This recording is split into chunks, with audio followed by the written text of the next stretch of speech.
Радиостанция «Эхо Москвы» в Уфе представляет программу «Редколлегия». Главные новости из жизни республики разбирают и анализируют журналисты и редакторы уфимских СМИ. В эфире радиостанция «Эхо Москвы» в Уфе, программа «Редколлегия». Меня зовут Айдар Ахмадиев. Сегодня в гостях Наталья Кузнецова, журналист издания «Аргументы и факты» в Башкортостане. Наталья, добрый день. Добрый. Виктория Куприянова, журналист, ведущая программы «Министерство правды» на телеканале БСТ. Виктория, добрый день. Мы в прямом эфире работаем, трансляция на Ютубе также ведется, там есть онлайн-чат, вы можете присылать свои реплики, либо вопросы, если они у вас по ходу нашей беседы возникнут, поэтому давайте делать этот эфир вместе, участвуйте тоже. План сегодня таков. Топ-3 материала за неделю. Вместе с коллегами поделимся информацией, какие же материалы набрали больше всего прочтений или просмотров на сайтах наших СМИ. Далее у нас события недели, самая большая рубрика, обсудим самые важные события на наш субъективный взгляд, которые произошли за прошедшую неделю, начиная с понедельника. Дальше почитаем заголовки недели и цитаты недели, которые больше всего, значит, внимания привлекли наше. Ну что ж, начнем с топ-3 материала за неделю.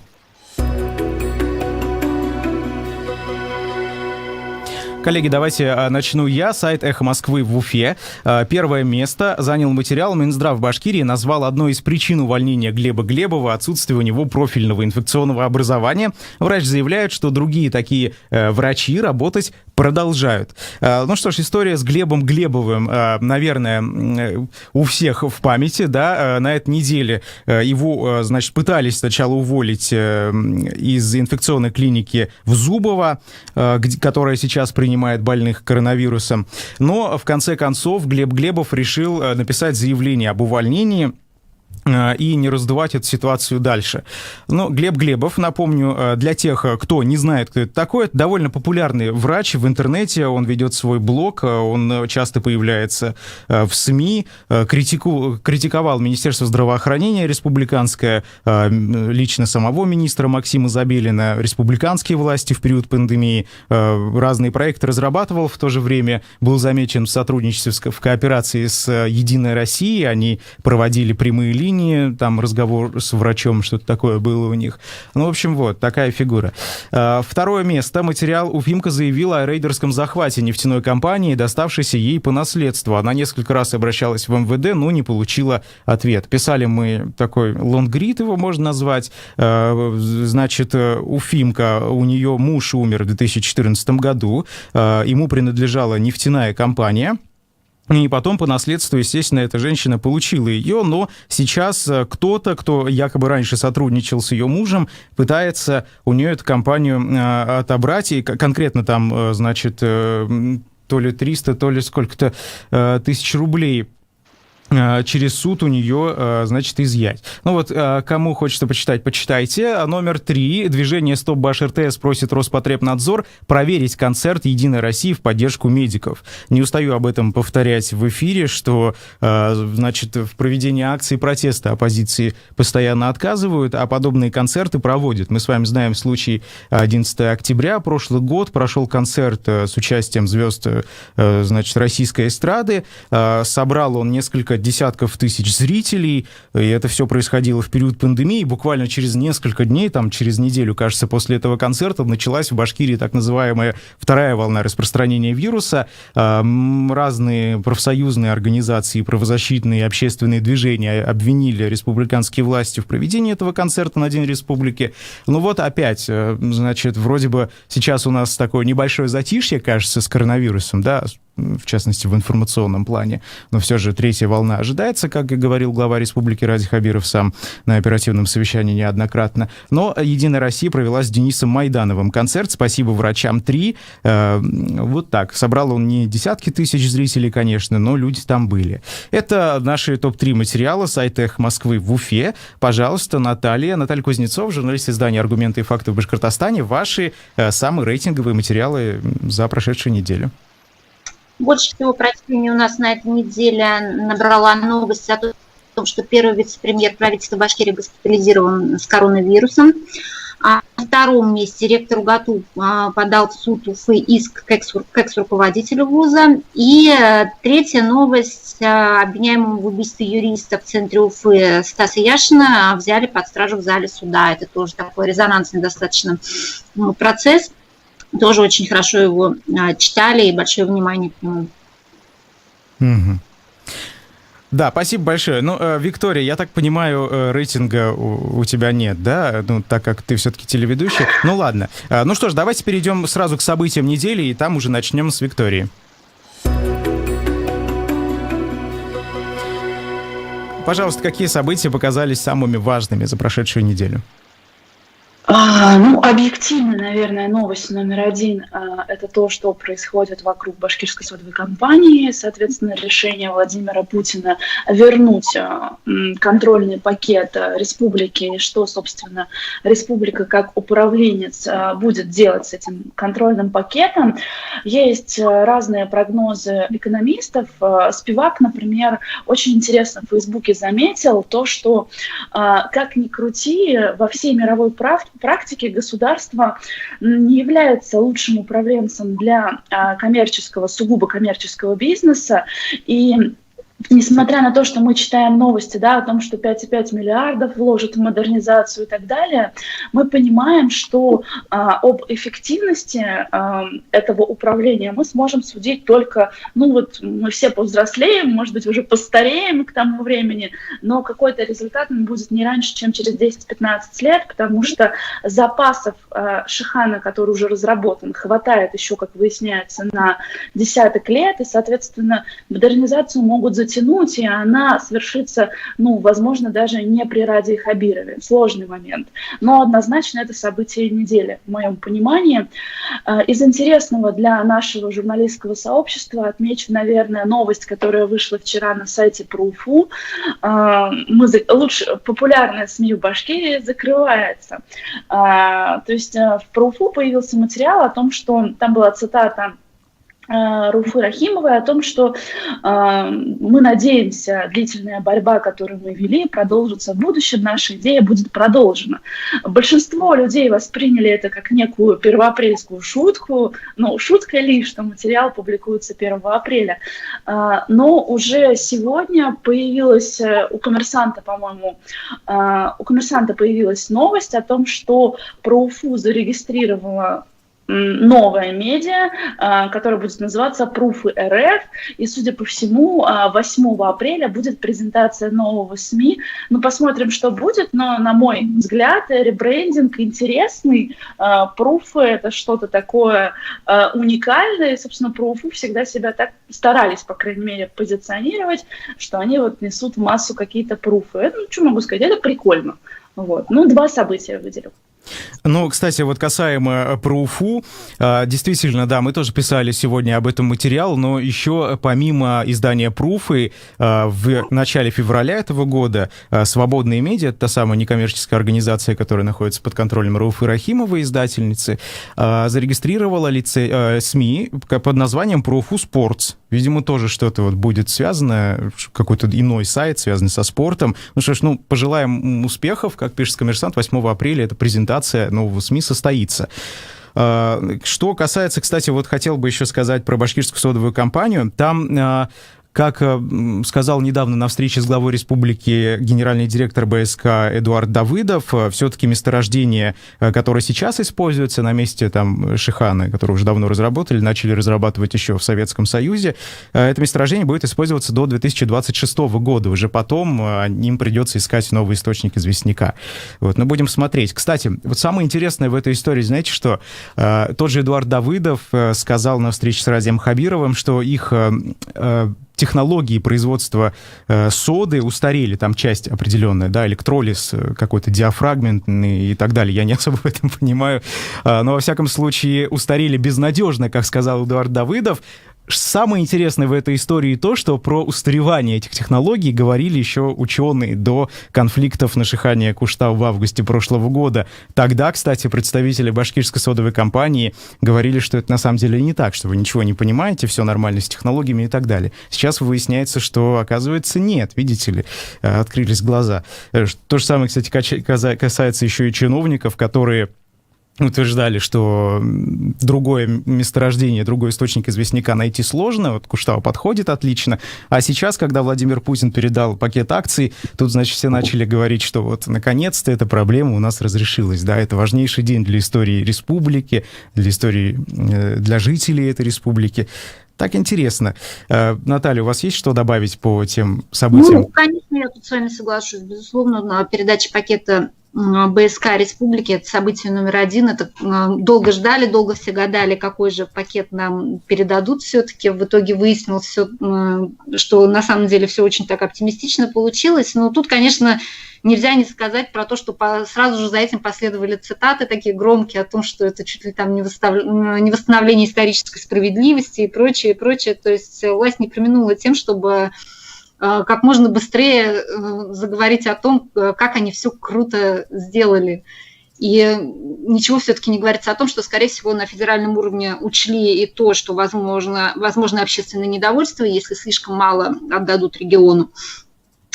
Тут, конечно, все-таки двояко. Может быть, власти, конечно, и поработали, действительно, но и я думаю, что общественное настроение тоже учли, потому что то, что было в прошлом году, у нас такое не забывается.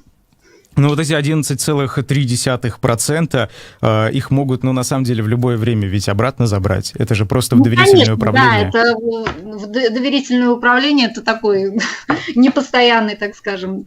Как бы пользуйтесь пока что, а потом покажет время. Пока будем радоваться, а потом посмотрим. Но самое интересное, ведь все-таки остался в собственности конкретно тот пакет, который и до этого был. То есть хуже не стало, так скажем, да?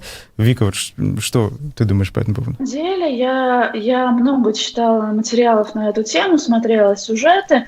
Почему-то у нас считается управленческим подвигом то, что произошло. Я с этим не согласна, потому что цена, на самом деле, репутационная, очень-очень была высокой. И, конечно, легко сейчас сказать, мы же ничего не потеряли. Вот как было, даже лучше стало. На самом деле, репутационные потери начались еще, когда при Хамитове было принято это решение. Они продолжились, когда случились августовские события на Куштау. И то, что нам повезло в каком-то смысле, что Владимир Путин принял такое решение, это не делает, наверное, какого-то одолжения или добра нашей власти, потому что на самом деле ошибок и каких-то потерь было больше, чем какого-то успеха в данной ситуации. Потому что Куштау – это такой интересный прецедент того, как местные жители защитили то, что им дорого, с одной стороны, но и это прецедент каких-то совершенно невероятных вещей, связанных с давлением на жителей и так далее. Мне бы не хотелось, чтобы мы об этом забывали. Да, пакет вернули, но много что произошло, наверное, по ошибочным действиям властей. Я бы, наверное, акцент на этом оставила. Угу. Ну что ж, Наталья, ваши события недели, что вы выделите? Вика, в принципе, правильно сказала, да, хотя вторая новость про создание нового СМИ в регионе, она, конечно, больше нас интересует даже, скорее, это новость рынка, нежели широкой аудитории, хотя, в принципе, у ПРУФУ много читателей своих, и это СМИ многие любят. Вот тут момент, конечно, интересный. Меня тут заинтересовало то, что они будут искать сотрудников по всем районам республики и будут развиваться, расширяться. Тут, конечно, надо сказать о большой очень проблеме. Хороших журналистов в регионе очень мало. И где они найдут этих сотрудников, как они их обучат, я думаю, что это вопрос такой большой и серьезный. Все-таки уровень журналистики у нас не так широк, и наш рынок, он очень узкий. Нет у нас такого количества журналистов. Это придется, конечно, им обучать с нуля. Я надеюсь, у них получится, все будет хорошо. Но опять же, вот это новое название «Пруф» и позволяет им еще не только расшириться в рамках нашей республики, но еще и в другие регионы идти, да, потому что мы знаем множество примеров, например, это издание «Знака» из Свердловской области, которое сейчас уже фактически на федеральном уровне прекрасно существует. Его читают не только жители Свердловской области, но и всей России. Поэтому у ПроУФУ, мне кажется, такое будущее тоже есть. Какие еще события, на ваш взгляд, вот помимо БСК? У меня тут список просто из 14 пунктов. Я могу, по идее, что-то сам предложить, но может что-то еще. Интересная история, на которую я бы обратила внимание, почему-то коллеги обратили на нее внимание, поскольку у «Правды ПФО» вышел материал. Он, кстати, в заголовке интересном у меня тоже идет. Фонд капремонта в Башкортостане доверился Шпане из стройресурса и лишил Стерлитамак крыши.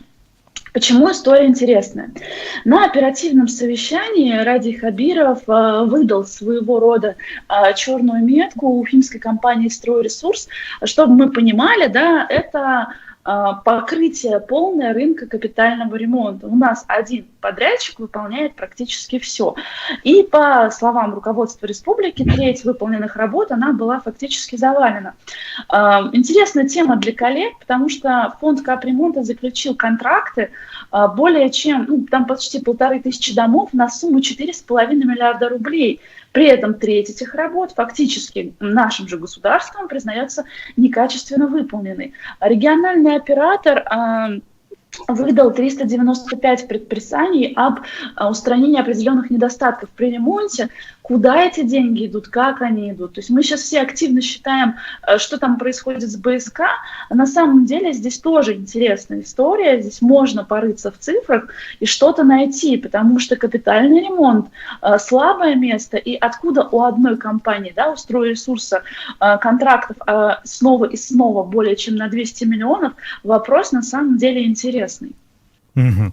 Ну что ж, там, я насколько знаю, еще руководители стройресурса тоже прокомментировали это заявление Радия Хабирова, сказали, что на самом деле там атака на рынок, там что-то подобное, да? Ну, кстати... вообще каждый раз, когда такое что-то появляется, надо сказать, что когда Хабиров об этом говорил, он так достаточно очень долго прям так акцентировал, по-моему, минут 25 он там 20 на оперативке говорил об этом. И когда власти начинают вот так настойчиво на что-то обращать внимание, сразу возникают уж простите, какие-то подозрения начинают возникать. А что там действительно, а чьи интересы там замешаны? Вот, доказательств, как говорится, нет, но сразу такие мысли возникают, к сожалению. Почему такой настойчивый? Очевидно, да, что все не так просто, и я здесь все-таки отмечу некий окрас заголовка «Правда ПФО», он тоже не бенефициарный в каком-то смысле, потому что когда медиа ставит заголовок «Доверился Шпане», он, так или иначе, медиа не остается нейтральным. «Правда ПФО» занимает определенную позицию.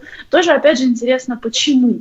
С чем это тут связано? справедливости ради Шпана, это цитата Хабирова, и я, например, когда новость эту писала, я тоже использовала это слово внутри, правда, в заголовок, конечно, не выносила, но справедливости ради это эмоционально цепляет очень сильно, и если заголовок со словом «Шпана» ты сделаешь, цеплять будет. Согласна, тоже здесь соглашусь. В любом случае, тут есть что разбирать, есть где покопаться. Интересная тема для коллег, кто именно занимается аналитической журналистикой в печатной либо в интернет-версии. Это, кстати, издательница Рауфа Рахимова написала у себя в соцсетях, что, как руководитель региона целый может говорить про биту, с которой он приедет туда и разберется. Помните, это тоже на самом деле, то оперативное совещание можно на цитаты, как обычно, разбирать Радия Хабирова. Вот что вы думаете по поводу этого высказывания?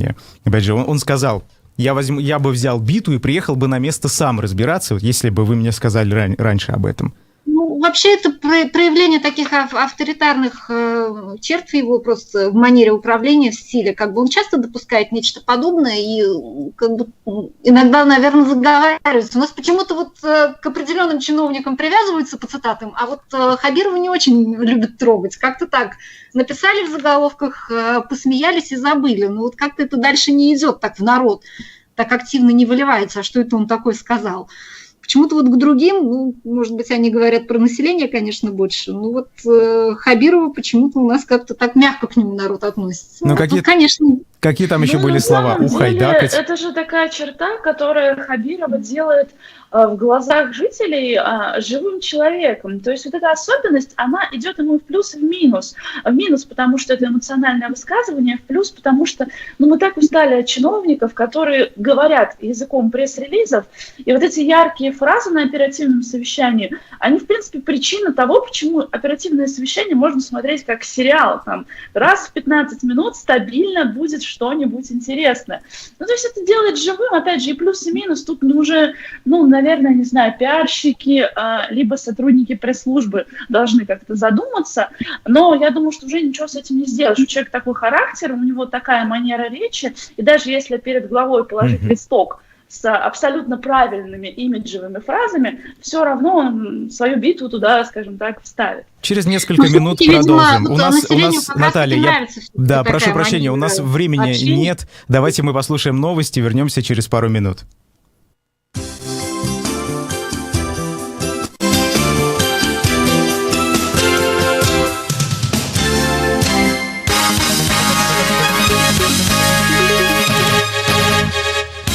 В Москве 13 часов 30 минут. Краткие новости на Эхе, в студии Ирина Меркулова.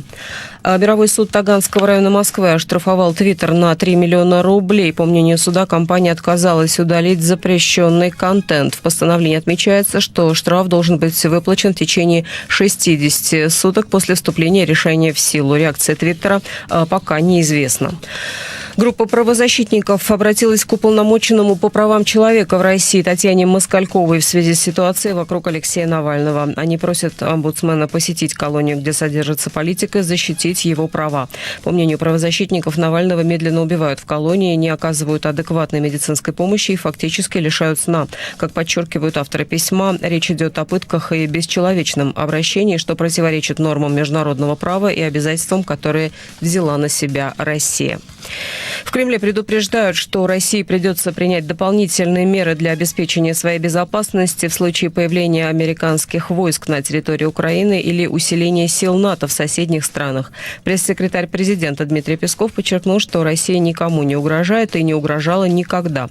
Ранее президент Украины Владимир Зеленский обвинил Россию в том, что она играет мускулами на границе с Украиной, пытаясь оказать давление на Киев. Зеленский признал эскалацию конфликта в Донбассе и сообщил о 20 погибших и 57 раненых украинских военнослужащих за первые месяцы года. В Киеве обвиняют Россию в систематическом обострении ситуации в Донбассе. Москва неоднократно подчеркивала, что конфликт является исключительно внутриукраинским. Центр имени Гамалеи запатентовал вакцину от коронавируса в виде назальных капель. По словам директора центра Александра Гинзбурга, головной боли и повышение температуры, которые появляются после введения вакцины внутримышечно, не будет при введении вакцины через нос. Гинзбург рассчитывает, что к концу лета прививку от коронавируса сделают 60% россиян. В Благовещенском кардиоцентре врачи провели успешную операцию на открытом сердце, несмотря на пожар. Как сообщает ТАСС, пожарные вели проливку здания так, чтобы вода не попала в операционную. Врачи приняли решение перейти на резервные источники питания и кислорода. После операции пациента перевезли в областную клиническую больницу. Сообщается, что сейчас его состояние стабильное. Губернатор Амурской области Василий Орлов распорядился наградить врачей, которые проводили операцию.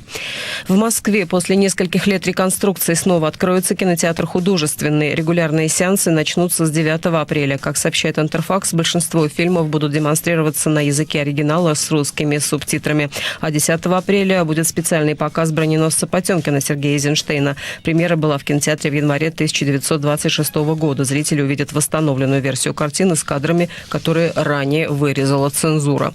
В Москве в ближайшие сутки облачно с прояснениями, местами небольшие осадки, ночью 0, -2 градуса, завтра днем до +8. Ирина Меркулова, служба информации, Эхо Москвы.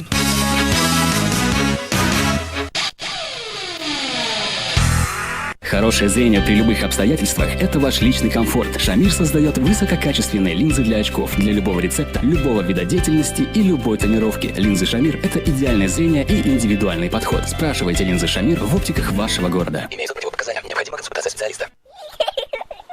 Продается помещение под детский сад в жилом комплексе «Новый умный дом» на Злобина с населением более 1000 молодых семей, 350 квадратных метров спальных и игровых комнат, готовая инфраструктура. По вопросам приобретения звоните 280 10 280 10. Застройщик ООО ИСК «Стройфедерация». Проектная декларация на сайте наш.дом.рф.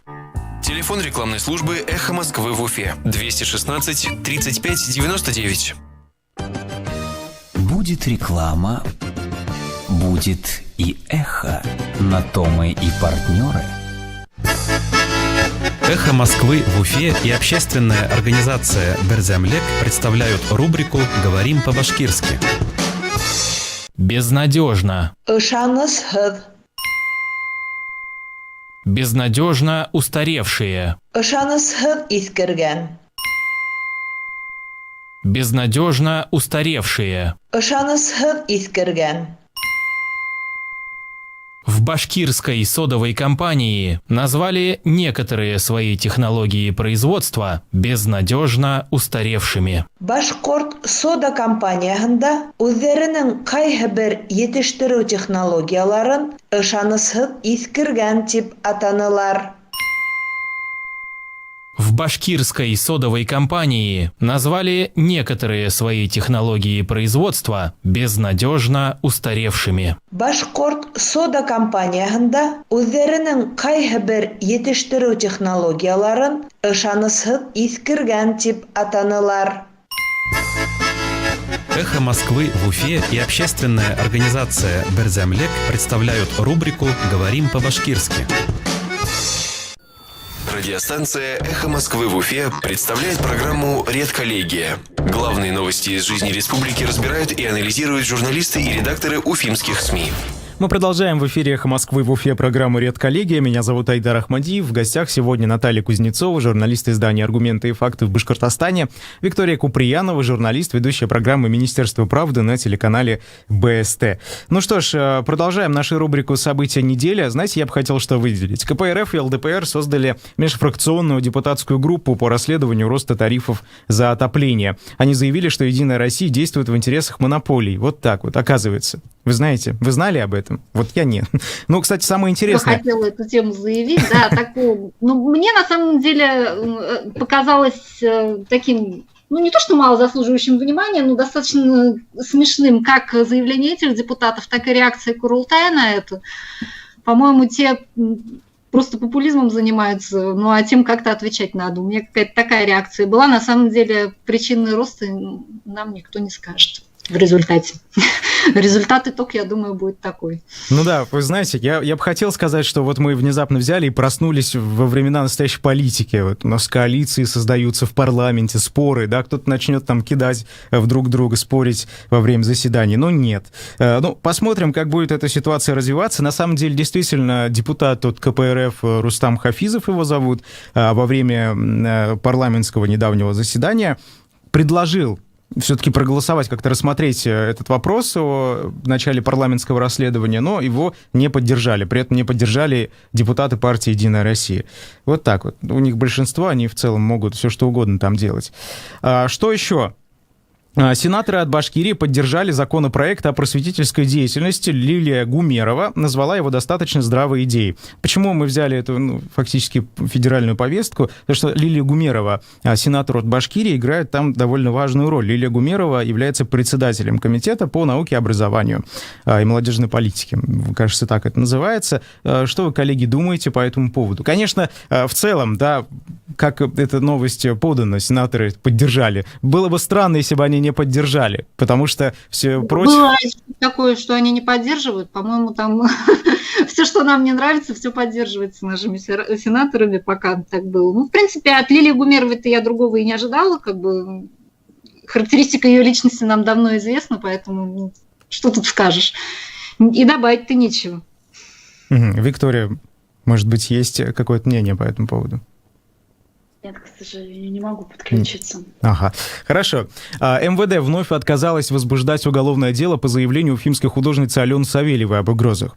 Эта история уже повторяется, потому что однажды МВД уже отказывалась возбуждать, прокуратура это постановление отменила, теперь снова, значит, отказались, и снова прокуратура проверяет. Наверняка снова, значит, они вернут обратно материалы дела. Но самое вот интересное, да, опять же вспоминается цитата: «Когда убьют, тогда и приходите». Потому что, насколько я знаю, Алена Савельева продолжает получать угрозы. Совсем недавно ей прислали рукописное письмо, в смысле физическое письмо, даже там не по электронной почте, ей, ее матери, ее бабушке, которая живет даже не в Уфе, а в городе Октябрьске. Вот так вот.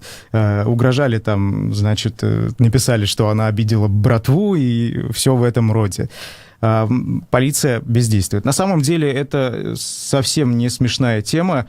И мы знаем множество таких случаев, когда полиция отказывалась возбуждать уголовное дело из-за угроз или там из-за бытового насилия, например, а потом это все заканчивалось очень плачевно. Вы знаете, я в бытность работы в «Комсомольской правде» когда-то, не помню сколько лет назад, была такая тема. В селе Мишкино мальчик убил девочку возле школы 27 ножевыми ранениями. Представляете себе, что такое 27 ножевых ранений там, и 17 лет? И потом уже, когда материалы дела поднимали, выяснилось, что семья девочки обращалась в полицию 3 или 4 раза. То есть до того, как прийти около школы и просто фактически зарезать человека, он угрожал ее родителям, угрожал ей. То есть, представляете, если бы были предприняты какие-то меры, это элементарно, эта ситуация не где-то далеко, да, это ситуация в Башкирии. Этого могло не случиться. Но, к сожалению, каждый раз на такое заявление говорили: разбирайтесь в семье, у них там любовь, наверное, первая, как-нибудь разберутся сами. И все, и никто не приходил, никто не приезжал. И я, насколько понимаю, что в любом уголке нашей страны ситуация плюс-минус по этой теме одинаковая, к сожалению. Вы знаете, я расскажу такую историю. На этой неделе случился диалог у меня между с судьей в отставке, не из нашего региона, и она мне рассказывала, что, значит, в ту пору, когда она работала в следственных органах, их инструктировали, говорили, что вот если приходят женщины и заявляют, например, об изнасиловании или о там, бытовом насилии, то уговаривайте их, разговаривайте с ними долго, как можно дольше, чтобы они это заявление не писали. На твой взгляд? Вот я как раз сейчас вспомню наш материал, который на самом деле с пятницы еще прошлой недели, но он читается очень активно до сих пор. Там как раз вот история по изнасилованию, громкая достаточно, там, где отец без руки якобы изнасиловал свою дочь.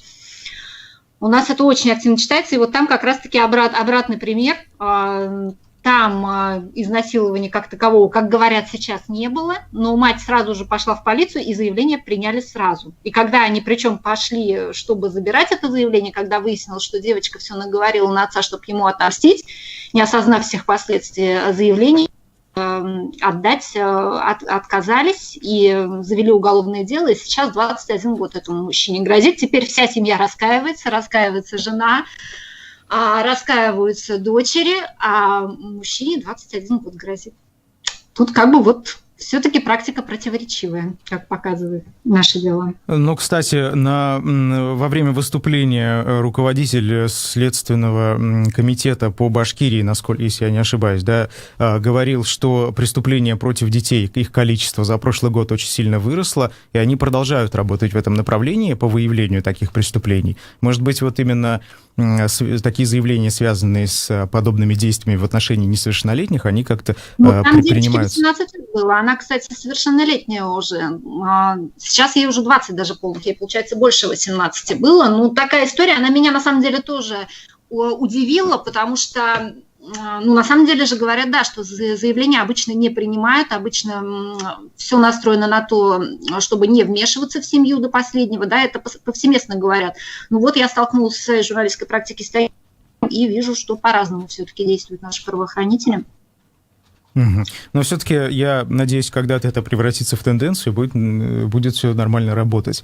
Ну что ж, знаете, еще хотелось бы вот о чем поговорить. Сторонница Алексея Навального из Башкирии заявила о давлении на ее мать, которая работает учителем в сельской школе, из-за участия последней во встрече с депутатами. Знаете, я писал этот материал, и он у нас вышел на сайте «Эхо Москвы» в Уфе.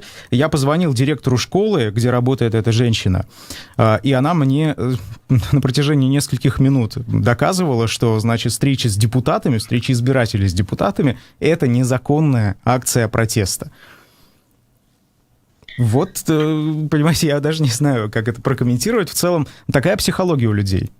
Так вот они все объясняют. На уровне муниципалитетов, может быть, в Уфе-то уже немножечко получше все-таки ситуация, да, в более крупных городах, но на уровне муниципалитетов это действительно так, и факты давления, они повсеместны, потому что, ну, вот так вот.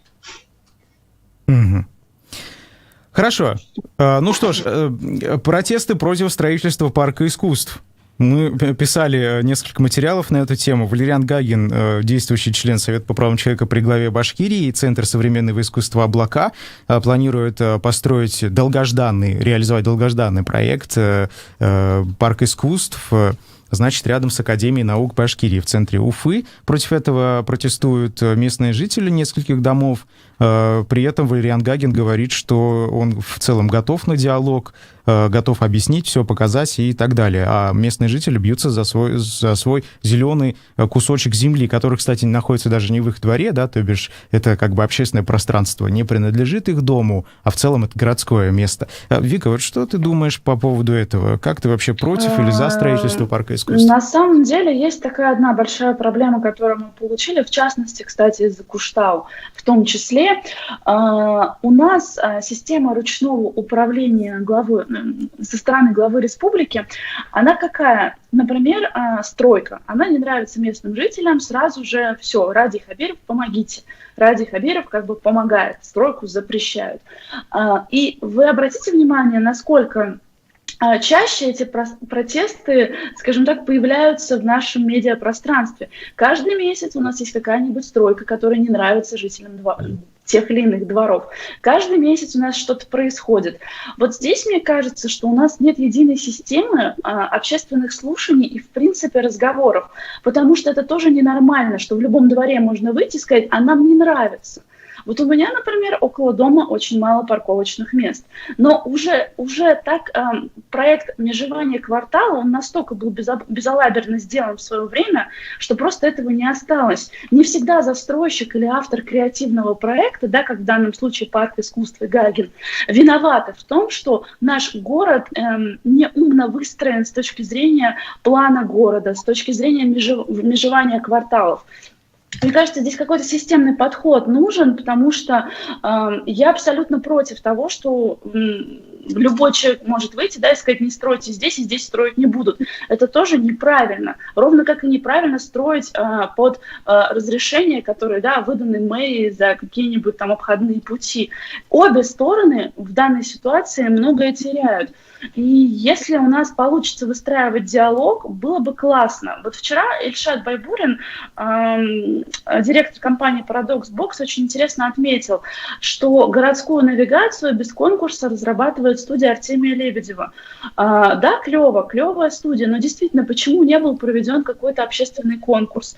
Почему у нас вот этот этап общественных обсуждений и конкурсов, он просто пролетает везде и всегда? И в итоге, по итогу, получаются протесты отдельных компаний, протесты отдельных дворов. И мы будем биться вот как рыба об лед, и ничего мы решить не сможем, пока не выстроится культура общественных обсуждений. Ну, я думаю, так.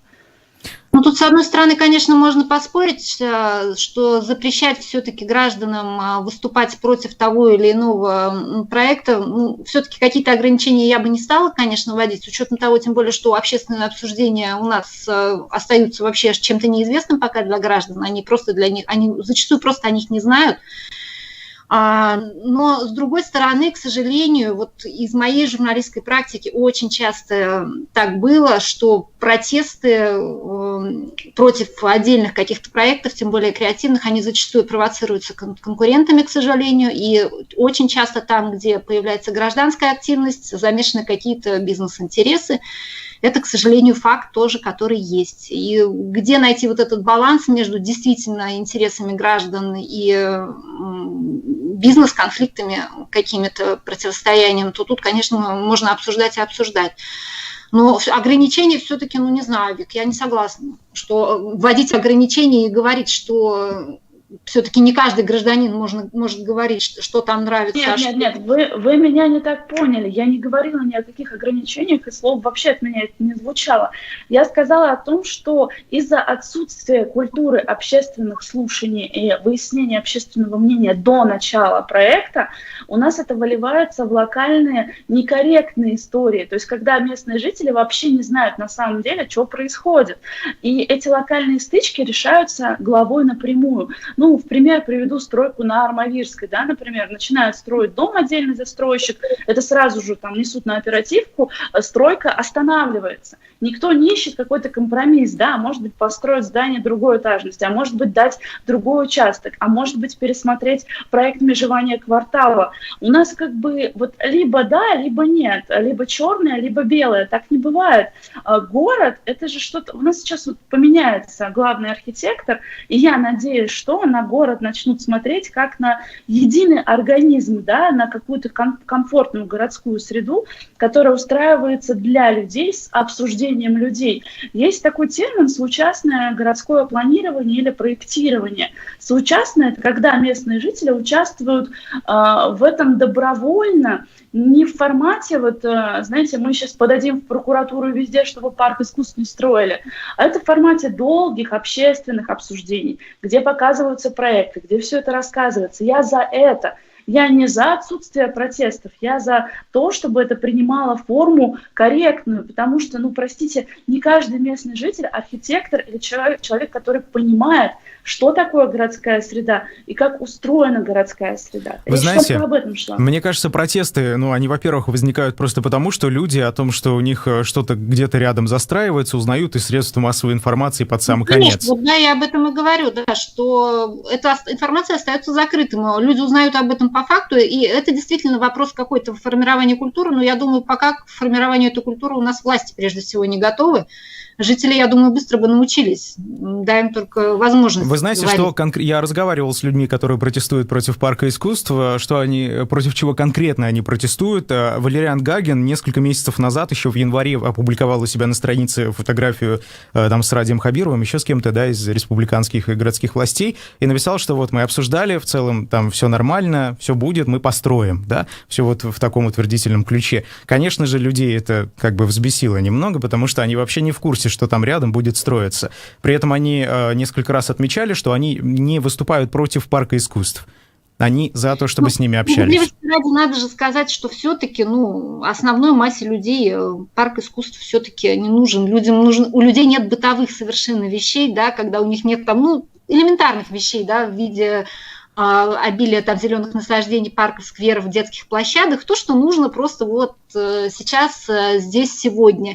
А до искусства, ну, не все доросли. Знаете, так. Здесь есть хороший кейс, хороший пример, который уже мы можем рассмотреть, это арт-квадрат. Замечательный пример. Когда история начиналась, когда только делали брендинг арт-квадрата, когда только все это вот вставало на рельсы, как были против жители, которые там живут, как были против разные инициативные группы. Что я вижу сейчас? Это то место, куда можно прийти и встретить всех своих знакомых. Это то место, где происходят прикольные события. Я здесь полностью соглашусь, действительно. Вик, а что думают люди, которые живут рядом с арт-квадратом? Я думаю, сейчас среди них тоже много недовольных. Я знаю, вы знаете, я общалась с этими людьми, и я знаю прекрасно, например, у нас Алия Яхина, прекрасный театральный режиссер, директор Дома актера, живет в одном, не просто, знаете, где-то, а в одном из тех домов, которые прилегают к арт-квадрату, и сейчас, вот на данный момент времени, да, можно сказать, что все соблюдается, он охраняется. После часу ночи, там после 11 уже начинают потихонечку молодежь, скажем так, выставлять за порог, после часа ночи там тишина, там нет ни одного человека, то есть все-таки как-то к какому-то компромиссу и порядку пришли. И кроме того, арт-квадрат стал той историей, наверное, для города, которая показывает, что системная городское планирование, креативный подход и правильные инвестиции, они дают интересные проекты. Но местные жители не всегда могут этого понять. Тем не менее, уже второй квадрат квадрат, который уже не ограничивается Мустай Карима, идет дальше, да, в сторону церкви, в сторону коммунистической, он тоже будет частью этого проекта.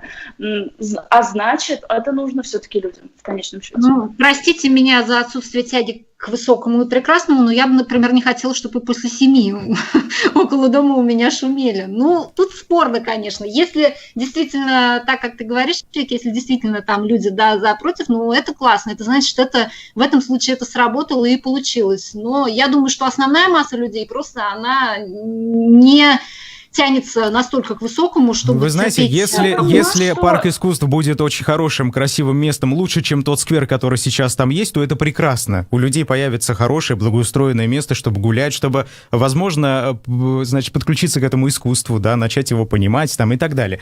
Но самое важное это здесь. Нужно просто с ними говорить, нужно им показывать, нужно рассказывать. За то время, то есть до того, как этот человек пойдет к властям и что-то там уже, какое-то решение примет, да, нужно говорить с людьми. Отметить один момент, который в бюрократию упирается. Общественные обсуждения организовываются после того, как готово постановление о разработке проектов, планировки и межевания квартала. А у людей беспокойство начинает вырастать, когда в проект межевания квартала вносятся какие-то изменения. Они по времени расходятся. То есть общественное недовольство, оно уже взрывается до того, как эти общественные обсуждения вообще по плану могут состояться. И к этому моменту уже разогревается вот этот конфликт, и, может быть, мы упираемся в бюрократию. Да, у нас, к сожалению, время закончилось. Наталья Кузнецова, Виктория Куприянова, меня зовут Айдар Ахмадиев. Всем хороших выходных, до свидания.